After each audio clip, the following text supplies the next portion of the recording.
রাজনীতিতে শেষ কথা বলে কিছুই নেই, এই কথাটা আমরা সবাই কম বেশি জানি।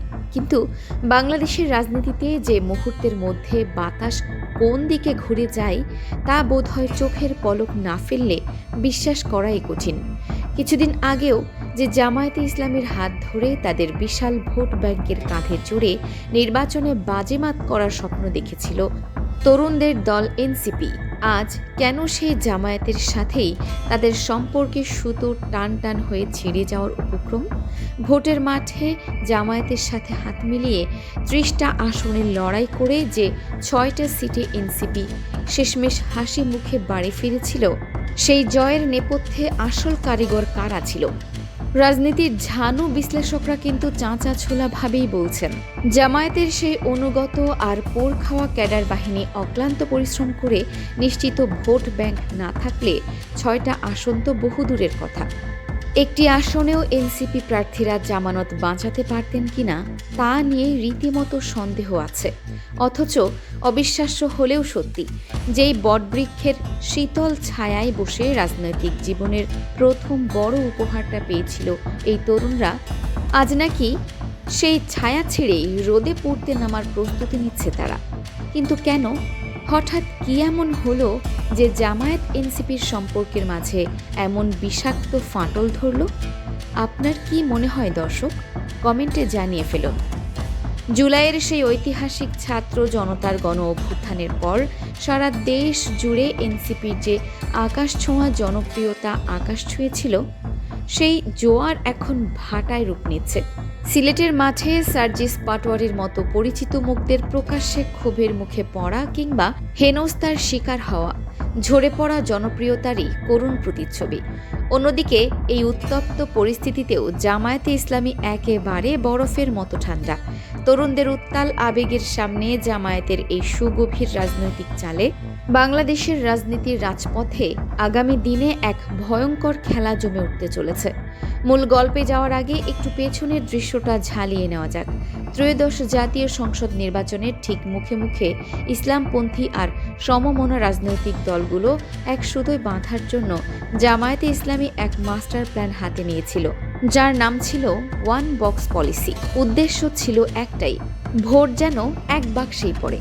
প্রথমে ইসলামী আন্দোলন বাংলাদেশ সহ বড় বড় দলগুলোকে নিয়ে এই বিরাট ঐক্যের দৌড়ঝাঁপ শুরু হলেও আসন ভাগাভাগির গ্যাঁড়াকলে পড়ে ইসলামী আন্দোলন শেষ মুহূর্তে হাত গুটিয়ে কেটে পড়ে। ঠিক তখনই জোটের ট্রাম্প কার্ড হয়ে ভেতরে প্রবেশ করে ন্যাশনাল সিটিজেন্স পার্টি বা এনসিপি, এর সাথে এবি পার্টি আর এলডিপি যুক্ত হয়ে তৈরি হয় এক শক্তিশালী ১১ দলীয় মোর্চা। আর এই জোটের সবচেয়ে বড় চমকটাই ছিল এনসিপি। জামায়াত কিন্তু তাদের নিজেদের বড় বড় হেভিওয়েট নেতাদের বসিয়ে দিয়ে নিজেদের নিশ্চিত আসনগুলো ত্যাগ করে এনসিপিকে সোজা ৩০টা আসনে লড়াই করার সুযোগ করে দিয়েছিল। আর ফলস্বরূপ এনসিপি ঘরে তোলে ৬টি মূল্যবান সংসদীয় আসন। মাঠের একদম সাধারণ ভোটার থেকে শুরু করে রাজনীতির পণ্ডিতরা খুব ভালো করেই জানেন, এনসিপির মতো একদম নতুন একটা দলের পক্ষে নিজস্ব শক্তিতে এই ৬টি আসন ছিনিয়ে আনা ছিল কাল্পনিক গল্পের মতো। জামায়াতের সুশৃঙ্খল কর্মী বাহিনী, তাদের অনুগত সমর্থক আর নিখুঁত নির্বাচনী চালের উপর ভর করেই এনসিপি এই বৈতরণী পার হতে পেরেছিল। বৃহত্তর ঐক্যের স্বার্থেই জামায়াত নিজেদের ত্যাগ স্বীকার করেছিল। কিন্তু ভোটের বাদ্যি বাজনা থামতে না থামতেই এখন হাওয়ায় ভাসছে সম্পূর্ণ উল্টো সুর। রাজনৈতিক পাড়ায় জোর গুঞ্জন, খুব শিগগিরই নাকি জামায়াতকে বাই বাই বলে বিদায় জানাতে যাচ্ছে এনসিপি। গত ২৫ জুলাই জোটের আরেক অন্যতম শরিক খেলাফত মজলিস আনুষ্ঠানিকভাবে জোট ছাড়ার ঘোষণা দেওয়ার পর থেকেই এই গুঞ্জনের আগুনে যেন ঘি পড়েছে। এখন প্রশ্ন উঠতে পারে, জামায়াতের মতো এত বড় একটা শক্ত খুঁটি হঠাৎ কেন উপড়ে ফেলতে চাইছে এনসিপি?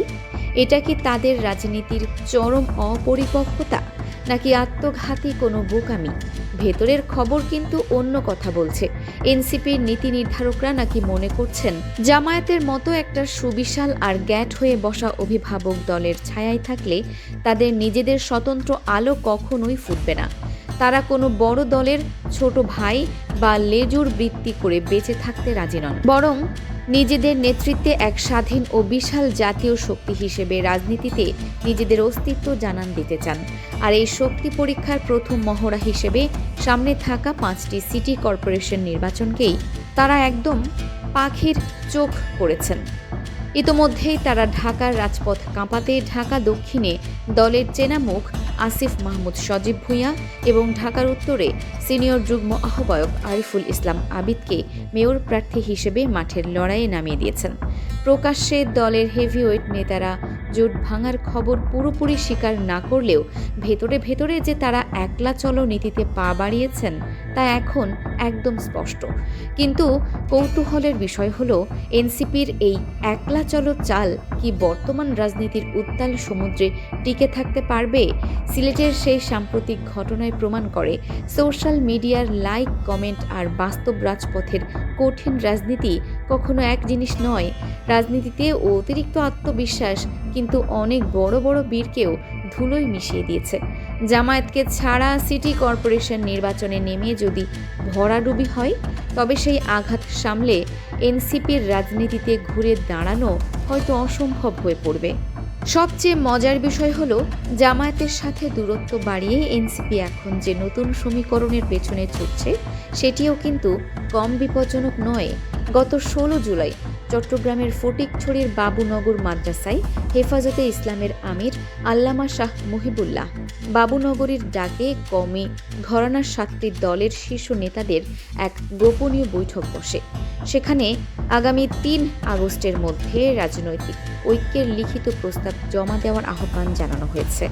গোপন সূত্রে জানা যাচ্ছে এনসিপিও নাকি ওই কওমি জোটের সাথে হাত মেলানোর জন্য ভেতরে ভেতরে বেশ আগ্রহী। কিন্তু অভিজ্ঞদের মতে এটি হতে পারে এনসিপির রাজনীতির আরও একটি মারাত্মক ভুল পদক্ষেপ। কারণ কওমি ঘরানার রাজনীতির সংস্কৃতি আর চিন্তাভাবনা সম্পূর্ণ আলাদা। অন্যদিকে এনসিপির জন্ম হয়েছে জুলাইয়ের আধুনিক ও প্রগতিশীল ছাত্র আন্দোলনের গর্ভ থেকে। এই দুই সম্পূর্ণ বিপরীত মেরুর আদর্শ আর সংস্কৃতিকে জোর করে মেলাতে গেলে রাজপথে খিচুড়ি পেকে যাওয়াটাই স্বাভাবিক। জামায়াতকে ছেড়ে কওমি জোটে নাম লেখাতে গেলে এনসিপি হয়তো পদবি আর নেতৃত্বের লড়াইয়ে পড়ে নিজেদের আসল পরিচয়টাই হারিয়ে ফেলবে। মনে রাখা দরকার, জামায়াতে ইসলামী কিন্তু রাতারাতি গড়ে ওঠা কোনো দল নয়। তারা এক আদর্শিক এবং ক্যাডার ভিত্তিক দীর্ঘ অভিজ্ঞতার রাজনৈতিক শক্তি। বহু দশকের জেল, জুলুম, লড়াই, সংগ্রাম আর প্রতিকূল পরিবেশ পার করে তারা আজকের এই ইস্পাত কঠিন অবস্থানে এসে পৌঁছেছে। সারা বাংলাদেশে তাদের একটা নিজস্ব নিবেদিত প্রাণ এবং সুনির্দিষ্ট ভোট ব্যাংক রয়েছে, যা যে কোনো নির্বাচনে জয় পরাজয়ের সমীকরণ উল্টে দেওয়ার জন্য যথেষ্ট। তাই এনসিপি বা অন্য কোনো ছোট দল জোট ছেড়ে চলে গেলেও জামায়াতের শক্তিতে খুব একটা আঁচ লাগবে না। কিন্তু জামায়াতের মতো অভিজ্ঞ এবং সুসংগঠিত অভিভাবকের হাত ছেড়ে দিলে এনসিপির মতো উদীয়মান তরুণ দলের জন্য এককভাবে এই রাজনীতির ময়দানে টিকে থাকাটা যে কালঘাম ছোটানোর মতো ব্যাপার হবে তা বলার অপেক্ষা রাখে না। চলতি জুলাই মাসের যাবতীয় রাজনৈতিক কর্মসূচি শেষ হলেই এনসিপি তাদের শীর্ষ পর্যায় থেকে জোটের ব্যাপারে এক চূড়ান্ত সিদ্ধান্ত নিতে যাচ্ছে বলে জানা গেছে। তবে তারা যদি সত্যি সত্যি জামায়াতকে বিদায় জানিয়ে একলা চলার আত্মঘাতী সিদ্ধান্ত নেয়, তবে ভবিষ্যতের ইতিহাসে এটি তরুণ প্রজন্মের এক বড় ধরনের রাজনৈতিক ভুল হিসেবে চিহ্নিত হতে পারে। কারণ আবেগ আর স্লোগান দিয়ে হয়তো বড় কোনো আন্দোলন গড়ে তোলা যায়, কিন্তু দীর্ঘমেয়াদে দেশ পরিচালনা করা বা রাজনীতিতে টিকে থাকতে হলে জামায়াতের মতো ধৈর্যশীল, সুসংগঠিত এবং অভিজ্ঞ রাজনৈতিক অভিভাবকের ছায়াতল থেকেই শিক্ষা নেওয়াটা তাদের জন্য সবচেয়ে বেশি প্রয়োজন ছিল।